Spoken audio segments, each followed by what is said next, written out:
ভাবুন তো, পৃথিবীর সবথেকে বিধ্বংসী বোমাটা একটা সাধারণ ট্রাকের ভিতরে লুকিয়ে আছে, আর সেই ট্রাকটা মহাসড়ক দিয়ে ছুটে চলছে।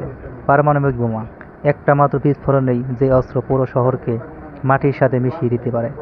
একটু ভুল হলেই কি হতে পারে কখনো ভেবে দেখেছেন? যদি এই মরণাস্ত্র ভুল মানুষের হাতে পড়ে বা দুর্ঘটনা ঘটে, ক্ষতি কিন্তু শুধু একটা দেশের হবে না, পুরো পৃথিবীর পরিণতির মুখে পড়বে। তাই এই পারমাণবিক বোমা অস্ত্র পরিবহনের নিরাপত্তার ব্যাপারে বিন্দুমাত্র ছাড় দেওয়া হয় না। এমন কঠোর নিরাপত্তা বলয় ঘিরে রাখা হয় কোনোভাবে এগুলোকে, যা হয়তো মার্কিন প্রেসিডেন্টের গাড়ি বহরের নিরাপত্তাকেও হার মানিয়ে দেবে। কিভাবে আমেরিকা তাদের পারমাণবিক বোমাগুলোকে এক জায়গা থেকে আরেক জায়গায় স্থানান্তর করে, কিভাবে গুপ্তভাবে এবং দুর্ভেদ্য নিরাপত্তার মাধ্যমে যুক্তরাষ্ট্রের পারমাণবিক অস্ত্রগুলো বহন এবং নিরাপত্তা দেওয়া হয়, এই ভীষণ যেন কোনো থ্রিলার সিনেমার দৃশ্য, কিন্তু এটা সম্পূর্ণ বাস্তব। চলুন এবার সেই গোপন নিরাপত্তার ব্যবস্থার রোমাঞ্চকর গল্পটা উন্মোচন করা যাক। আমেরিকার পারমাণবিক অস্ত্রবাহী গাড়ি বহর যখন রাস্তায় বের হয়, তখন দূর থেকে মনে হতে পারে কোনো ভিআইপি বা রাষ্ট্রপ্রধান গাড়ি বহর যাচ্ছে। আসলে এর গুরুত্ব তার চাইতেও বেশি। এই কনভয়ের সামনে পেছন থেকে পুলিশের টহল গাড়ি, যারা ট্রাফিক আটকে রাস্তা পরিষ্কার করে দেয়, যেন প্রধান বহর বাধাহীনভাবে এগোতে পারে। সাধারণ মানুষ বুঝতেও পারে না যে আসলে এখানে থেকে কী যাচ্ছে। পুলিশের গাড়িগুলোর ঠিক পেছনেই থাকে আসল নিরাপত্তার বহর। কালো রঙের শক্তিশালী সাজোয়া যানগুলো চারদিক থেকেই সেই পারমাণবিক ট্রাকটাকে ঘিরে রাখে। সাধারণত একটা ট্রাকের সঙ্গে প্রায় 5টা সশস্ত্র সাজোয়া গাড়ি থাকে এবং আরও 2টা এগিয়ে এগিয়ে যায়। 1 কিলোমিটার সামনে রাস্তার পরিস্থিতি নজরদারি করে। এই বিশেষ সাজোয়া গাড়িগুলো দেখতে সাধারণ এসইউভির মতো হলেও বাস্তবে ছোটোখাটো ট্যাঙ্কের মতো সুরক্ষিত। এগুলোকে শুধু বুলেট প্রুফ বললে কম বলা হবে, কারণ গাড়ির গায়ে এত মজবুত বরমুজে সাধারণ বুলেট তো দূরের কথা, ভারী অস্ত্রের আঘাত এ সহ করতে পারে। প্রতিটা সাজোয়া গাড়ির থাকে 4 থেকে 6 জন করে স্বচ্ছ প্রশিক্ষিত ফেডারেল এজেন্ট, যারা এই গাড়ি বহরের নিরাপত্তার দায়িত্ব নিয়ে যেত। তাদের হাতে থাকে হ্যান্ডগান, শটগান থেকে শুরু করে স্বয়ংক্রিয় আসল রাইফেল পর্যন্ত, এবং সেই সাথে প্রচুর গোলাবারুদ আছেই। প্রতিটা সাজোয়া যানের ছাদেও প্রয়োজন ব্যবহারের জন্য বসানো থাকে অটোমেটিক মেশিন গান। ভাবুন, একটা চলন্ত দুর্গের মতো এই গাড়িগুলো শত্রুর আক্রমণের আশঙ্কায় সারাক্ষণ তটস্থ, প্রশস্ত থাকে মুহূর্তের নোটিশে পাল্টা আঘাত হানতে। এই সাজোয়া যানগুলোর গায়ে জায়গায় জায়গায় ফায়ারিং পোর্ট থাকে, যেখান দিয়ে ভেতরের এজেন্টরা গাড়ি থেকে বের না হয়েও বাইরে লক্ষ্যবস্তুগুলি ছুটতে পারে বলে। বহর চলাকালীন পথে কোনো সন্দেহজনক আক্রমণ ঘটলে এজেন্টরা মুহূর্তের ভেতর থেকে গুলি ছুড়ে জবাব দিতে পারে। রাস্তা দিয়ে যাওয়ার সময় তারা চারপাশের প্রতিটা নড়াচড়া তীক্ষ্ণ নজর পর্যবেক্ষণ করে। সবচেয়ে ছোট অস্বাভাবিক কিছু দেখলেও সেটা দলগত রেডিওতে সবাইকে জানিয়ে সতর্ক করা হয়।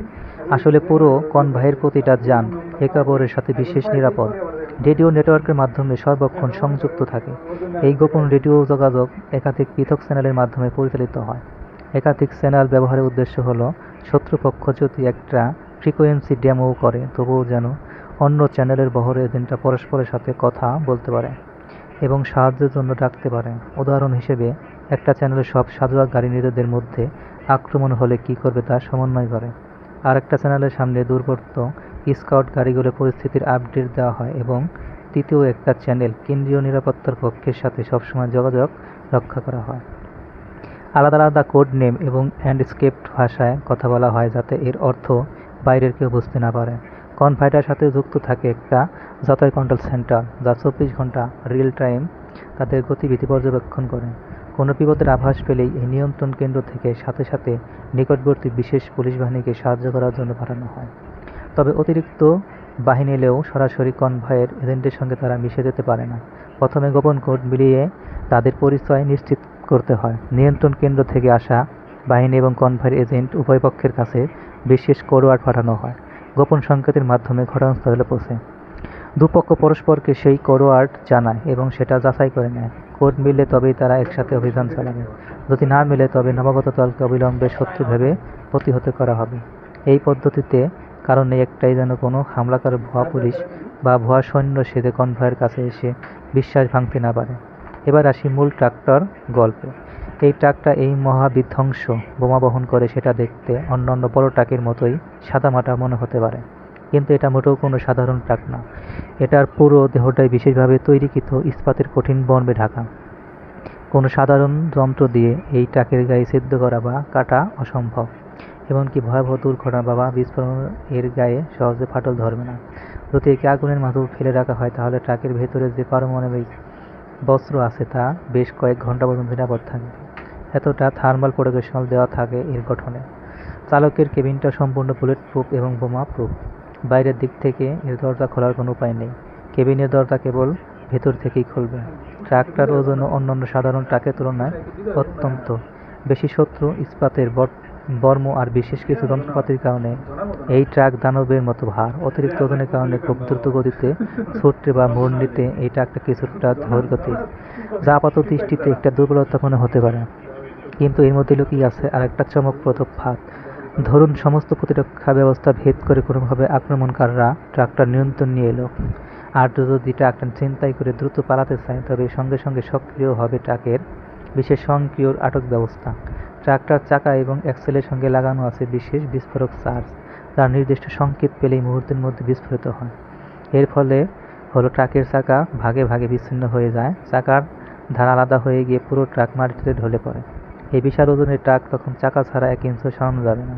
অর্থাৎ জোর করে ছিনতাই এর চেষ্টা করা মাত্রই ট্রাক নিজে থেকেই নিজেকে স্থির করে দেবে, হামলাকারীদের হাত থেকে পালানোর পথ কেড়ে নেবে। কিন্তু এত কিছু পরও ট্রাকের ভেতরে থাকা পারমাণবিক বোমাটা তখনও এক নিরাপদ কন্টেইনারে তালাবদ্ধ থাকে। এই পুরো বহর সর্বদা আকাশ থেকে নজর বন্দি থাকে। কনভয়ের ওপর আকাশ থেকে ঘুরতে থাকে সশস্ত্র হেলিকপ্টার, স্কোয়াড্রন, যার ওপর থেকে পুরো পথটাকে পর্যবেক্ষণ রাখে। এক মুহূর্তের জন্য যেন আকাশপথে নজরদারি দুর্বল না হয়, তাই হেলিকপ্টারগুলো পালাক্রমে দায়িত্ব পালন করে। একটা হেলিকপ্টার জ্বালানি কমে এলে আগে ভাগেই আরও 2টা হেলিকপ্টার তার জায়গা দখল করে নেয়। এই হেলিকপ্টারগুলোর মধ্যে থাকে অতিরিক্ত বিশেষ বাহিনী।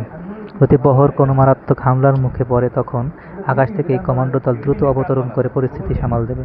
সব মিলিয়ে এমন নিশ্চিত নিরাপত্তা ব্যবস্থা তৈরি করা হয়েছে যে এই কনভয়ের ধারে কাছেও ভিলেনদের পৌঁছানো প্রায় দুঃসাধ্য। এটা যতটা অবিশ্বাস্য শোনায়, সত্যি এটা একদম বদ্ধ করা নিরাপত্তা বলা, যা পৃথিবীর সব থেকে ধ্বংসাত্মক